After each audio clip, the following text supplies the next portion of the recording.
Torpor plays a big part in ARK Ascended. Almost every creature has it, and almost every creature needs it if you plan to knock them out to tame. But begone time-consuming trank arrows, trank darts, or shocking shots. There's dinos in the game that can knock out your creatures for free.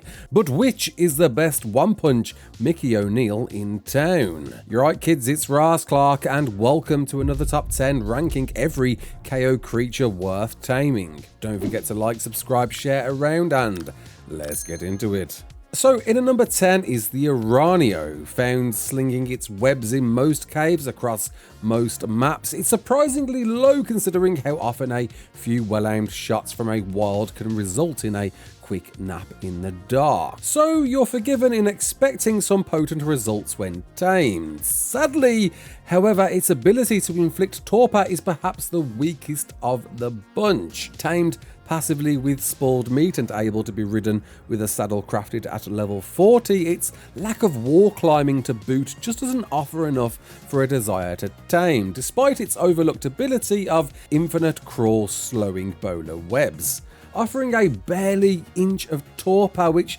doesn't even improve with melee on top of being one of the least tankiest on this list, it's really only an achievement to use in knocking out anything. In at number 9 is the Patchy.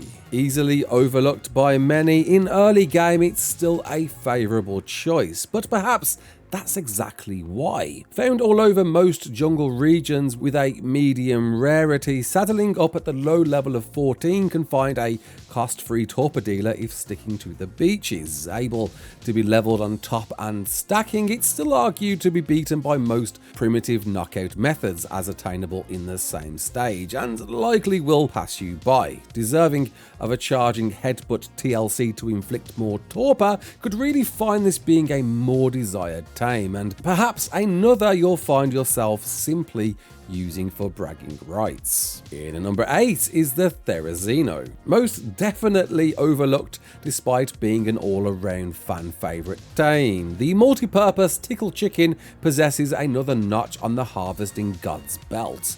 Mid to late game, especially with a much needed exceptional kibble feed and not one to encounter unprepared, dropping a saddle at level 69 will find these jungle wanderers take you right through to the endgame boss guardians. Able to harvest more than almost any other creature with specific harvesting levels on top to boot, its torpor time offers up in one of its 3 attacks. Used especially in berry picking with a solid yield of harvesting, its secondary bite attack can stack up enormous amounts of torpor, especially with high melee. The problem is, with a low base torpor damage, you're more than likely to kill your creatures before you knock them out, and don't forget it's a great method to bypass saddles entirely to kill any challenging riders. In at number 7 is the Thorny Dragon. Stepping into the more widely known knockout kings, the Scorched Earth Spiny Lizard does as the name suggests, and with enough time behind you, can be a favourable choice for small bursts. Saddled at level 40, not only offering a mobile smithy on top, the Thorny Fiend boasts some great 50% weight reductions from fibre to wood, and anything you fancy putting to sleep can find its alternative attack whipping a flurry of poisonous spines to deal a slow intake of torpor. The problem is, it's one of the few on this list that doesn't stack with melee, so whilst it can theoretically knock out anything, it'll take you a very long time to knock out anything. But hey, the mobile smithy alone gives this a couple of reasons to wander around on the hot desert map with. In at number 6 is the Scorpion. Old school players will be quick to rally together, or maybe even argue its position being perhaps the very first knockout metas around in ARK's inception.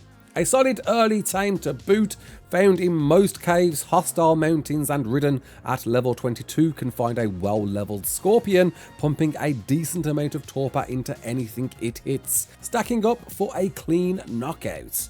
Its hindrance though being it's just a bit too slow to get in and out of any KO challenge, and having not much purpose on top of the torpor it deals, you may overlook this for other additions, but a solid entry any OG Quetz tamer will tell you stories about. In number 5 is the Titanoboa. Maybe a little controversial considering the position prior, perhaps one of the most painful tames on the island. It actually finds it to be the best base dealing torpor creature on the same map. So why so low? Well, for starters, it's a painful one to tame, needing the swamp dweller to eat your top tier fertilized eggs, whilst not distracting it in any shape or form. And then of course, can't be ridden, with a wonder if a saddle could really make this a much more desirable tame. But leveled in melee can find its slow rising venom inducing attacks to really stack up,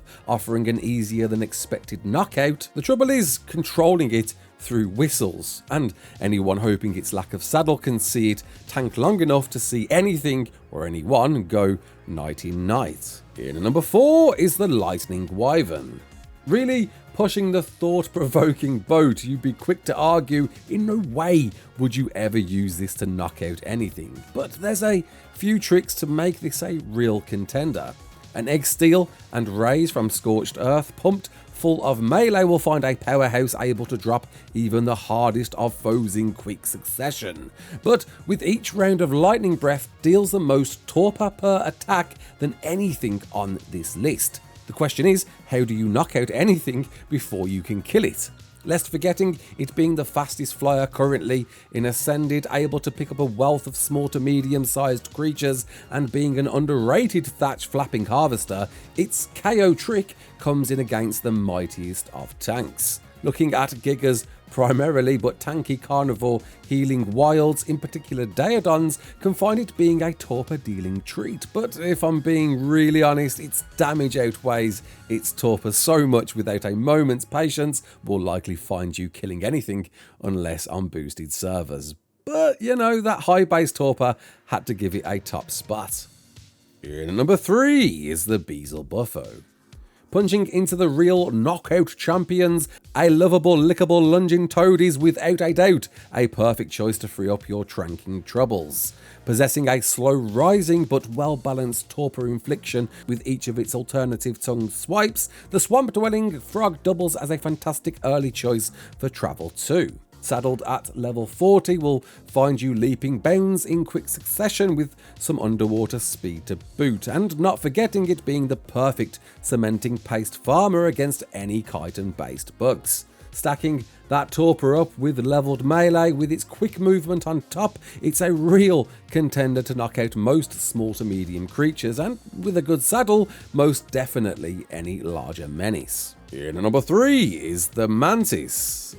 A tricky one to play, seeing its Clubberlang rope-a-dope fists only come into play if it's wielding the right instrument. But the vids out there speak for themselves. Tamed passively with Deathworm or Rhino horns, roaming the deserts of Scorched Earth, once saddled at level 40, you'll need one extra thing if you plan to knock out anything. But if in possession, can see the most incredible knockouts you'll find from any dino in ARK. As well as being a decent melee fighter alone, the Mantis offers the unique ability of wielding pikes, swords and picks, which when scaled in melee with a high quality weapon can find some serious damage output at the cost of durability. So throwing on a high quality wooden club as primitive a tool to a normal player that is, combined with well leveled melee, can find almost every creature in the game knocked out flat in 1 or 2 hits. Racers, Brontos, even with a good saddle on top,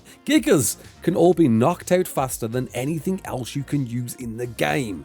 The trouble is, it's reliant on a really good club, so just leaves it hanging in second place. And before we get to number 1, here's a few that didn't just quite make the cut.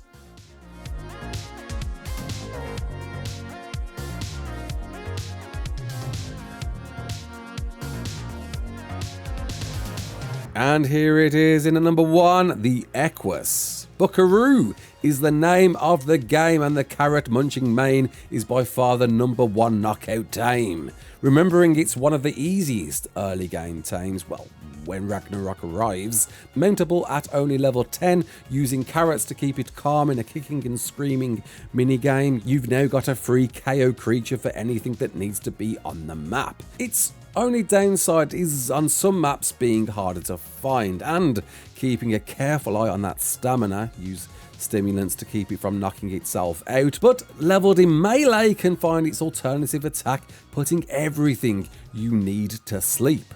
Less forgetting it being a mobile mortar and pestle at level 20 when throwing on a saddle, and a really good travel mount, able to lasso most small creatures with a bunch of weight reductions on top. It's, in my opinion, the best knockout tame in the game. And did you agree? Comment below, let me know. And if you could vote on a top 10, what would you like to see? My name's Raasclark.